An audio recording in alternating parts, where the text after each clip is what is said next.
So little part of me dies when I see someone waste food, and it's not because they didn't finish their plate. Immigrant parents, oh, forgot my mic.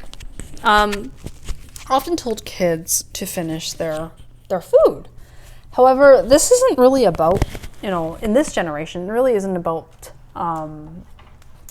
it's about going beyond the plate to reduce food waste. Sorry.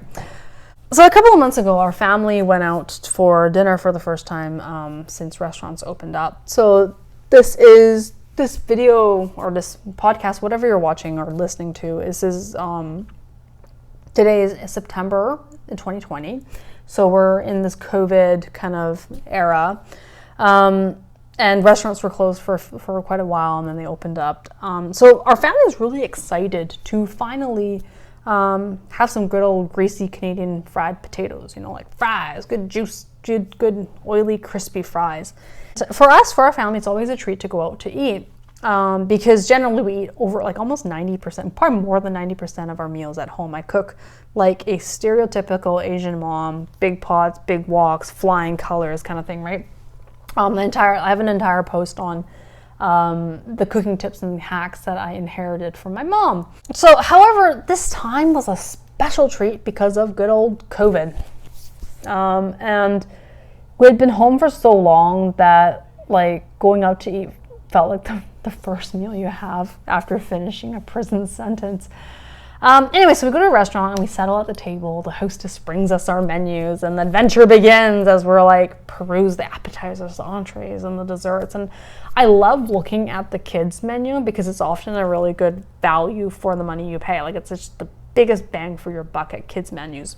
And we like to impose the parent tax of two fries for dad and half a chicken strip for mom. So food comes, and I often when I go to like a Western restaurant, a Canadian restaurant, so not Asian, I ordered the clubhouse because I never ever have the time, the patience, or really all the ingredients available to create a clubhouse. I mean, it's like 3 pieces of bread, it's got bacon, it's got like all this amazing stuff that you only need a little bit of, and I never have those little bits in my house. I mean, who has a slice of tomato, like just lying, right? So I almost always order the clubhouse and French fries because I can't make proper French fries at home. Anyway, plus having like someone just hand you a sandwich, like make you a sandwich, and then deliver it to you while you're just sitting there is like it's like one of the best gifts anyone can give me.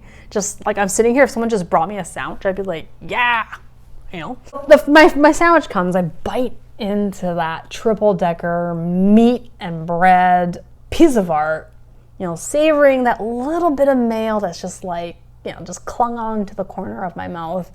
The smoky bacon, the tangy tomato, the crispy lettuce, I'm like salivating, thinly shaved chicken breast, toasted multigrain bun. I always choose multigrain usually. If not, like a good, what's that type of bread that's like almost like a rye, but anyway, rolls into a ball in my mouth and then lingers on my tongue before I swallow that burst of flavor in my mouth. And then between bites, I like to grab a fry. I'm not one of those people who finishes a sandwich first and then goes for the fries. I like to kind of have alternating bites. So in between, so I take it between bites, I pluck a fry that's just had a light sprinkle of sea salt and a couple of dashes of malt vinegar, and then I dunk the full thing into ketchup because I love ketchup, and then toss that baby into my mouth. And the whole experience is just incredibly gratifying.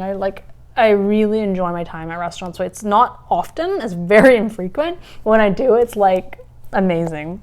So I'm about to start my second half of my sandwich, the best part, which is the second part. I look over at a family sitting 2 tables away, 2 tables because they're socially distanced, of course. And the dad of that family, very similar family, there's a mom and dad and 2 kids. Dad also ordered the clubhouse, but he's left half his sandwich on his plate, and then most of his fries, and then the crusts with all the good little nuggets of goodness from a multigrain bread where they have the seeds and the little clusters of crunchiness. He's left all the crusts of that part of the sandwich that he did eat onto this plate, and then he's throwing a napkin like on this plate, like to indicate to the waiter, like, hey, I'm done, take this away from me. And then like the rest of the family, I was like looking at their plates, didn't fare any better. Like their kids, they ate most of the fries, okay, but like barely touched their chicken fingers. And the mom left like all the tomatoes, olives, beets, and onions on her salad. Like, how is she full from just eating lettuce? Like lettuce and dressing, like. And then the waiter walks by, like I see him walk by, and then he takes their plates, and then comes back with just the bill. And then the dad pays, and the family leaves. And as they're leaving, I'm just like, I turned to my husband, and I'm just like, my eyes are like about to pop out of my face, my jaw like almost about to unhinge. And I'm like, did you see how much food they left on the table? Like, can you believe they didn't take that to go? Like that amount of food is enough for their dinner tomorrow. They could have saved and I'm assuming they may even go out again tomorrow and do the same thing. That's like an entire full meal. That's like 2 meals then. So when we came home that night, I was still riled up, riled up from seeing that family throw away all that food. So I'm like, okay, what? And whenever I get emotionally triggered, I start okay, calm the fuck down, right? I started digging deep into myself and do my own self-reflection exercise. So there's a video I did about trying to increase your self-awareness, and it's about asking yourself 5 whys every time you've made a decision about something to kind of increase your self-awareness. And I wanted to ask myself 5 whys of why I'm feeling this way. Why did I care so much? Why did the family's actions pinch my values? What values do I have that do I believe they went against? And why was I emotionally triggered? So my waste, not want, not upbringing. So when I asked myself why, so I started asking my questions about wasted food and what experiences I had with wasted food that I have growing up. So growing up with Asian immigrant parents, typical, all right, my dad's paycheck went to really 2 things, the mortgage and groceries. And then my mom's paycheck primarily went to our clothes. We had a lot of hand-me-downs and stuff like that too, but with 3 kids, it's hard to always just do hand-me-downs. And extracurricular activities. And then anything extra that they had from their paychecks, they would put in their savings, and then put it into make an additional payment for the mortgage at the end of the year. So survival was kind of the priority, and food and shelter were their main concerns as parents. Money was tight, and throwing away. So if money is tight, throwing away food is like throwing away cash. And that was kind of their mindset. And so my mom, which I've written a lot about and talked a lot about, was really resourceful in making sure her daughters, my sisters and I, were fed. And nothing went to waste. And really that resourcefulness I've inherited, and that's how I cook. I mean, I still take my black bean jar sauces and rinse it with water, because there's still left, there's still some left, and I'll rinse it with water and then pour the water into whatever I'm cooking. And so I've inherited that cooking style as well, where it's pinch this, handful of that, a few spoonfuls of this, and throw in some garlic while you're at it. What recipe? What recipe? And that's how I cook, right? Because you don't know. You might be finishing up a jar of oyster sauce or hoisin sauce or hoisin, and why not just use the rest of it? How many tablespoons is that? I don't know. So I was taught to finish my plate, which led to emotional eating. And I've done another entire video series about emotional eating and my recovery, and how trying to tease out the emotions and my actual hunger cues is an ongoing journey for me. Not that I've perfected, there's no such thing as perfection, but it's an ongoing journey of constantly kind of evaluating and assessing how I feel versus how hungry I really am. So my mom, because of those values around survival and about food and shelter and stuff like that, would often preach to us that we needed to finish our food. And she would guilt trip us with the classic story of starving kids in Africa who have less than us. I think a lot of folks have heard that story, right? And it kind of makes you feel guilty for leaving food on your plate, and then you want to eat the food even though you're not hungry anymore. And then later on, when we were teenagers, she would prey on her vanity and her self-consciousness, consciousness, not consciousness, anyway, conscious.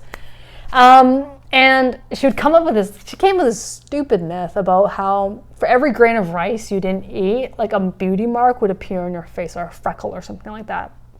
And I talked about that as well in that the video I did about recovering from my emotional eating.